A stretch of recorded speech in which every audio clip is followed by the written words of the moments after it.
So I heard you guys want to know how to use the fighting lion. A little birdie told me that you guys want to know the secrets to this weapon. So today I'm going to be sharing them with you. Today is a tutorial for how to use the fighting lion. So the first thing to do, I think, is to look at the perks, right? It's got two exotic perks, Thin the Herd and Delayed Gratification. Grenade projectiles will bounce off surfaces, hold R2 to fire and release to detonate. That's the first exotic perk. And we have the second one. Thin the Herd. Direct hits with this weapon do more damage to shielded enemy combatants. Rapid kills against grenade damaged enemies will refill the magazine. So I think what I'm going to do is I'm going to give you a quick demonstration of the first perk, which is the remote detonation perk. And for the second perk, I think I'll be showing you that in PvP. But here I just thought I would shoot the fighting lion and show you.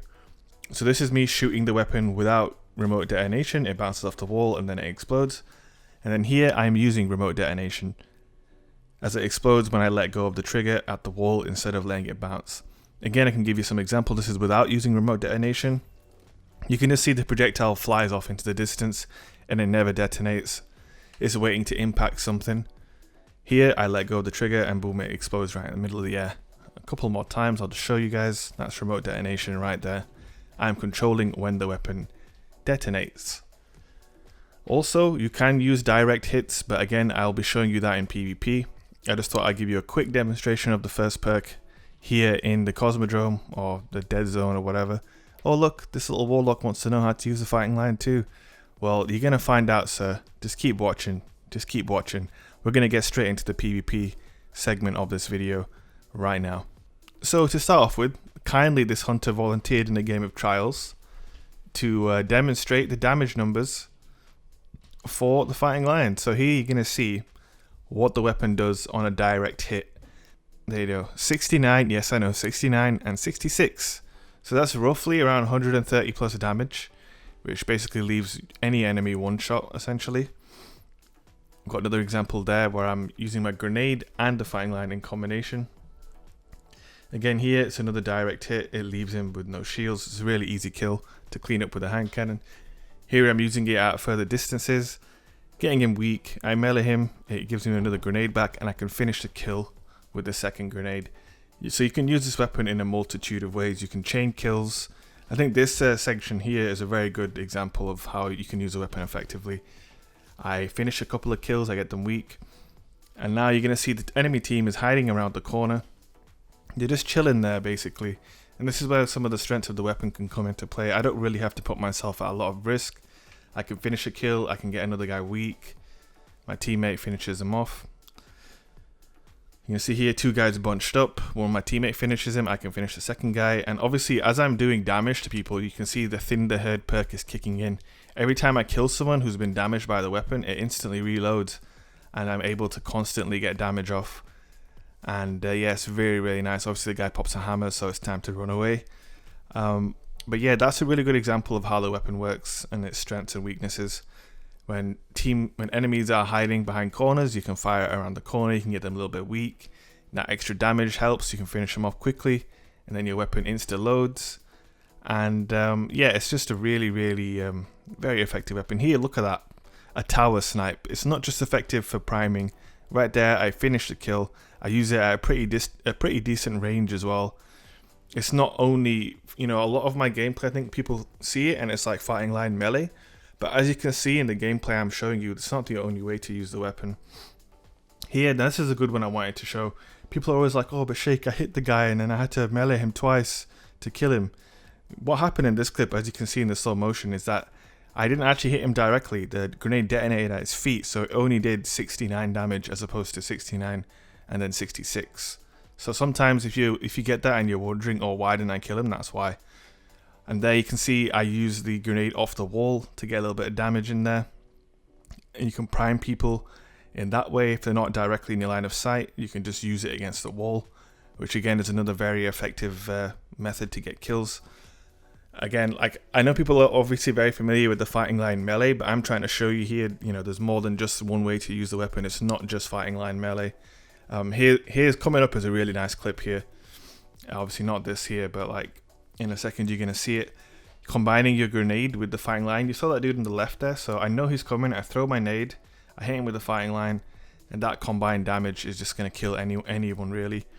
This clip here is a good example of remote detonation. I know I can't hit him directly, so I just prime him a little bit and then finish him with a hand cannon. And then there we had a fighting line melee.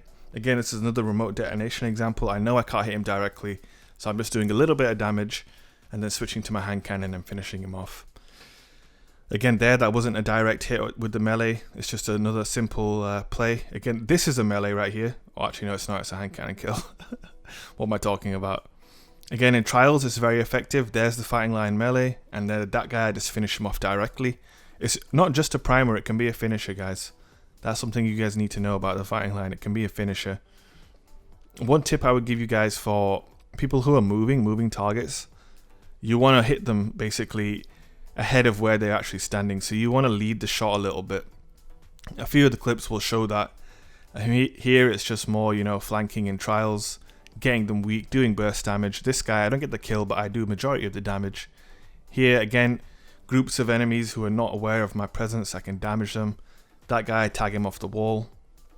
It's just a really effective weapon to, you know, feel like you're using a Destiny 1 weapon. Here, again, is using it to finish the kill, not start the kill. He was already weak. And then this guy, again, he's weak too because obviously they were bunched up. So it's very effective in that way. Here again, that's the hand cannon combo.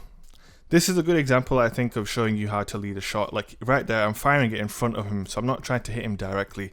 You want to try and lead the shot as much as possible in order to be as effective as you can.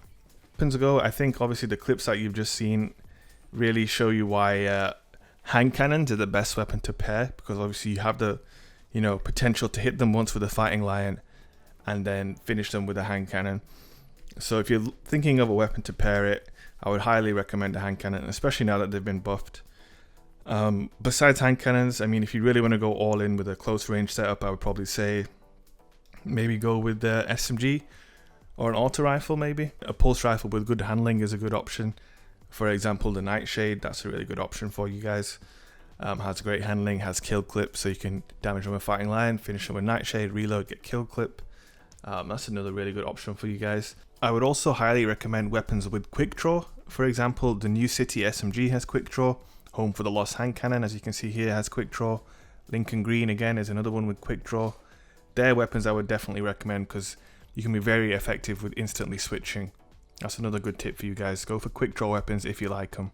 If you guys are wondering which subclasses to pair with this weapon, I would definitely recommend going with Sentinel top tree, Arc Strider top tree, or the Voidwalker Devour tree. They're probably the best 3 subclasses to run with the weapon. The reason why I would recommend these 3 particular subclasses is obviously because they have very strong melees. A lot of the builds with these subclasses is centered around meleeing people and getting your health back. And obviously that combines very well with fighting line melee. That's the reason why I, you know, have so much success with it with Sentinel, is because I'm always getting my health pack off every melee kill, and I'm getting an overshield of charged melee kills, and that allows you to chain kills with fighting line very effectively. Same goes for Arc Strider top tree with combination blow. You get your health back, you get your shade step back, you get the extra melee range. And with Warlocks, especially if you're using Ophidian aspects, with Voidwalker Devour tree, you've got extra weapon handling, you've got better reload speed, and you have extra melee range, which allows you to take full advantage of the fighting lion. Instant swapping, quick reload. Obviously Devour can allow you to get your health back not just on melee kills, but on, you know, just a fighting lion hand cannon kill. If you've got Devour active, that's going to get your health back, and obviously you can reload your fighting lion. So those are the 3 subclasses I would recommend. Final tips, I would say, for someone who is relatively far away and moving pretty quickly, lead your shot. Try and use remote detonation if you know you can't get a direct hit. If someone is pretty stationary and they're very close to you, go for the direct hit, and then follow up with a melee or maybe a hand cannon headshot. Hand cannons are the best weapon to pair, undoubtedly. So if you're a hand cannon guy and you don't know what to use in your secondary slot, I already said it earlier, but use fighting lion. You won't regret it. Once you get, you know, used to the weapon, you'll be able to pull off plays like this. Hopefully this video helped you, and I hope to see you guys rocking the fighting lion in the Crucible. I'll catch you next time. Peace. Video guys, I hope you enjoyed the gameplay. Just want to let you guys know we have some brand new DFP merchandise available at teespring.com. There'll be a link in the description. I'm also streaming live right now on Twitch at Shake17, So if you want to watch me live, head over to twitch.tv/shake17. And also don't forget to hit the notification bell on YouTube if you want to keep up to date with all of my uploads. So yeah, merchandise and the Twitch channel, check them out, check them out. Thank you guys for watching, I'll see you next time, peace.